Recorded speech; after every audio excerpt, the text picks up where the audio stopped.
Muy bien, mi nombre es María Elisa Peirano y para Citas de Radio estamos aquí con el doctor Axel Rivas. Él es doctor en Ciencias Sociales por la Universidad de Buenos Aires y actual director del programa de educación del CIPEC. Es autor de numerosos libros, entre ellos Revivir las aulas.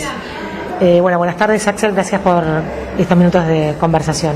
Un placer, muchas gracias a ustedes. Bueno, es la primera vez que escucho la relación entre justicia y educación. Esos dos conceptos que no pensé que tenían relación. ¿Cuál es ese vínculo? Bueno, un poco el mensaje de fondo es que la forma en que enseñan los docentes está muy vinculada a sus creencias de justicia, a qué piensan que merecen sus alumnos. Si los docentes sienten que todos sus alumnos merecen tener el máximo apoyo, que tienen mucho potencial, que tienen muchas posibilidades de cambiar su destino, eso va a generar búsquedas pedagógicas, búsquedas de formas de enseñanza que permitan distintas maneras de aprender.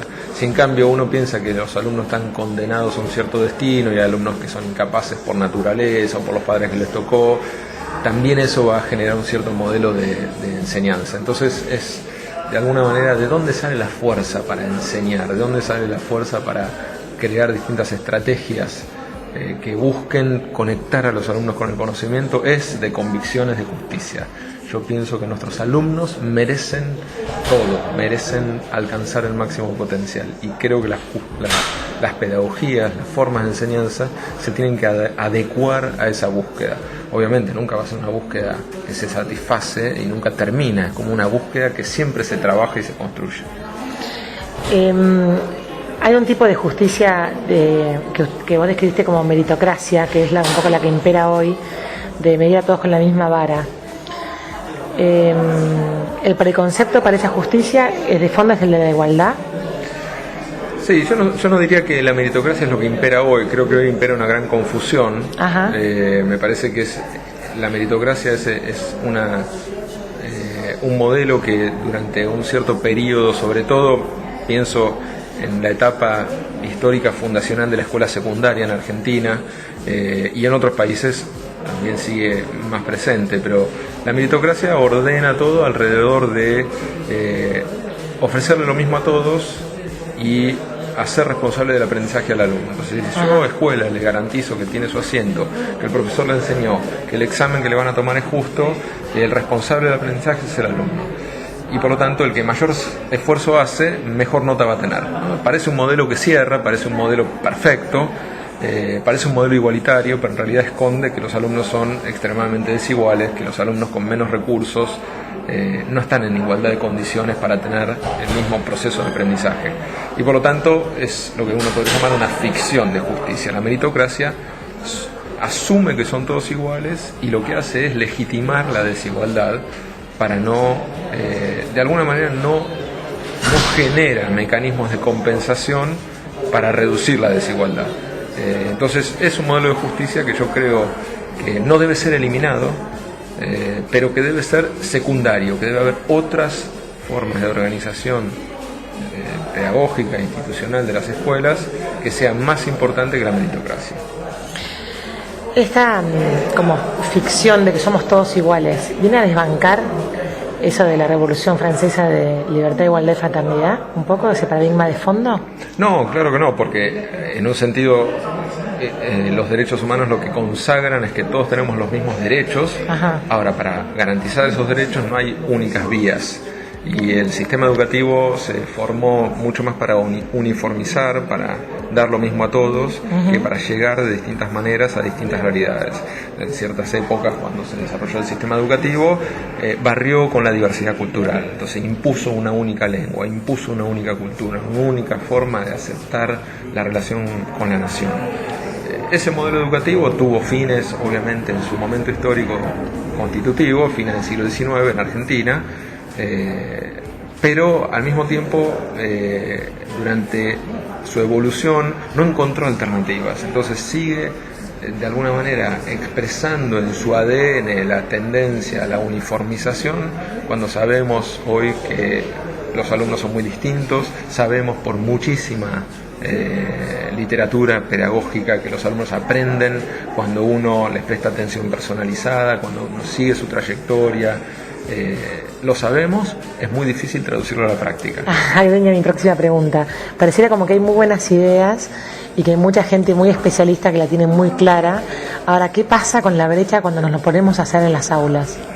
Bueno, yo creo que ese es el tema central, uno de los temas centrales que tiene que resolver la política educativa. Tiene que dar herramientas concretas para movilizar pedagogías que sean renovadoras, que contagien el conocimiento en los alumnos.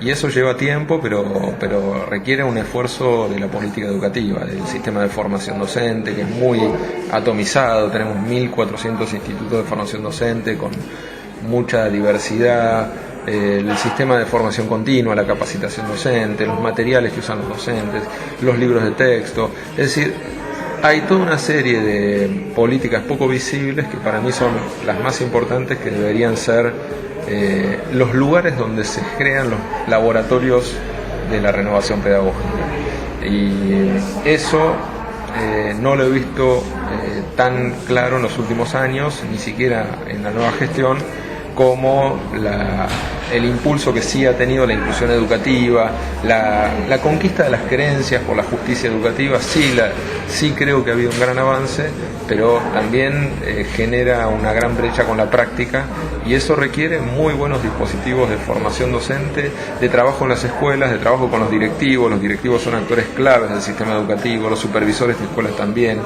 y ellos son algunos de los motorizadores claves de un proceso de renovación pedagógica que lleva mucho tiempo y es muy complejo, ¿no? Claro. Bueno, me imagino que trabajando en el CIPEC con políticas públicas verás esos obstáculos en tu trabajo cotidiano, ¿no? Sí, y también hemos visto casos de buenas prácticas, hemos visitado muchos países, muchas provincias, y también hemos aprendido de cómo se puede hacer. Hay casos de ecosistemas de innovación pedagógica en América Latina, Escuela Nueva en Colombia, las redes de tutoría en México, las escuelas del mañana en Río de Janeiro.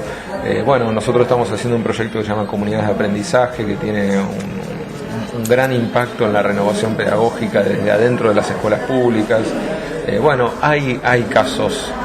No hay que pensar que todo lo que yo propongo es abstracto y teórico, sino hay que ir, visitarlo, aprender de cómo se hizo en América Latina, no en Finlandia, claro, cerca de nosotros, sin recursos, pero con verdadera decisión política de hacer una transformación.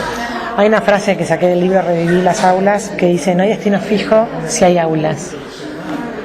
Bueno, es un desafío pensar la docencia como un camino de búsqueda, no como algo que ya está dado, ¿no? Un docente creo que es un buscador, es alguien que está lleno de esperanza, que tiene esperanza en sus alumnos, que piensa que su destino se puede modificar.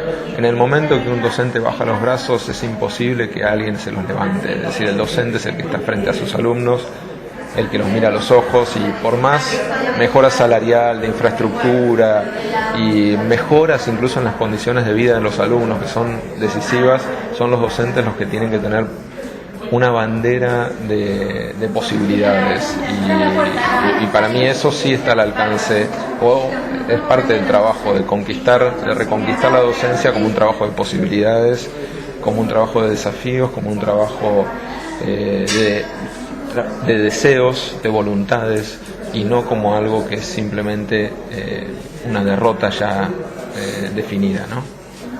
Una derrota preanunciada. Sí. Vos hablaste de la definición de educación como abrir la voluntad de aprender del alumno, ¿no?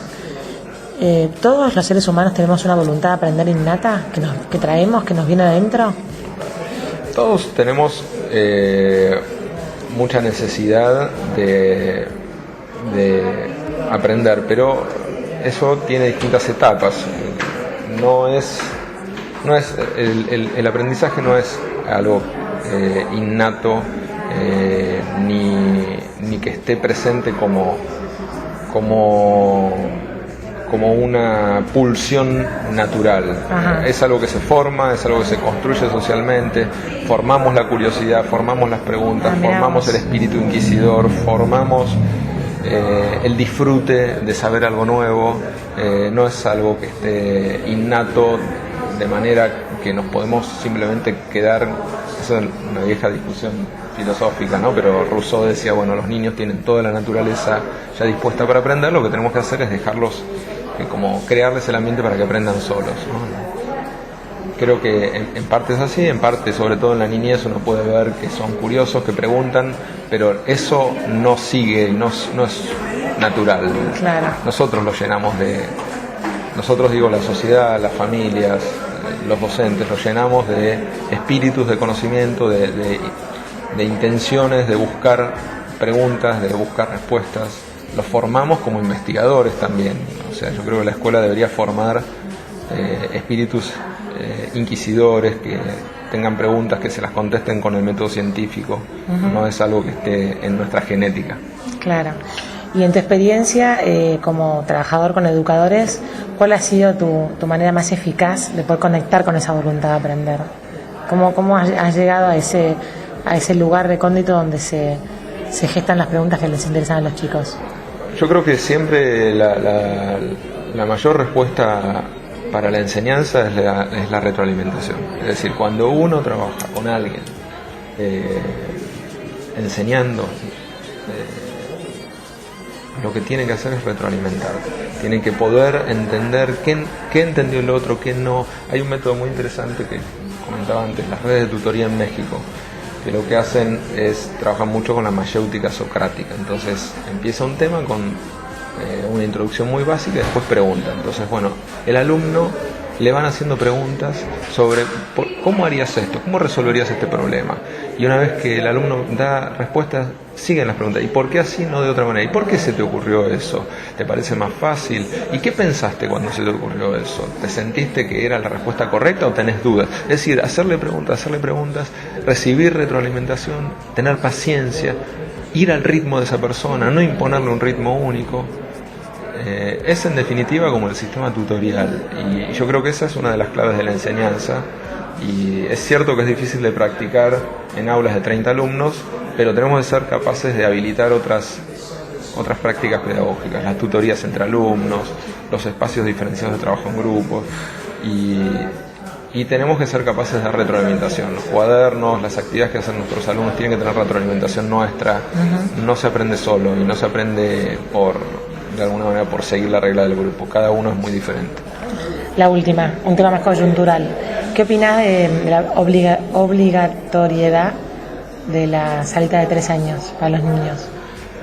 Creo que no es necesaria. Creo que la ley de educación vigente plantea la universalización de la sala de 3 años, que lo que quiere decir es básicamente que el Estado tiene que garantizar la oferta pública y gratuita de salas de 3 años. Creo que hay que lograr eso, pero yo no creo que deba ser obligatorio ir a salas de 3 años. Creo que es muy recomendable. Creo que el Estado debería hacer muchas campañas para que las madres manden a sus hijos a la sala de 3 años, pero no obligatorio, porque es una etapa donde todavía no hay una necesaria intervención del Estado, de un programa externo. En casi ningún país del mundo es obligatorio. Sí creo que hay que trabajar mucho en garantizar el financiamiento para dar oferta gratuita y en buena formación docente para que sea de muy buena calidad. Doctor Axel Rivas, muchísimas gracias por estos minutos con Citas de Radio.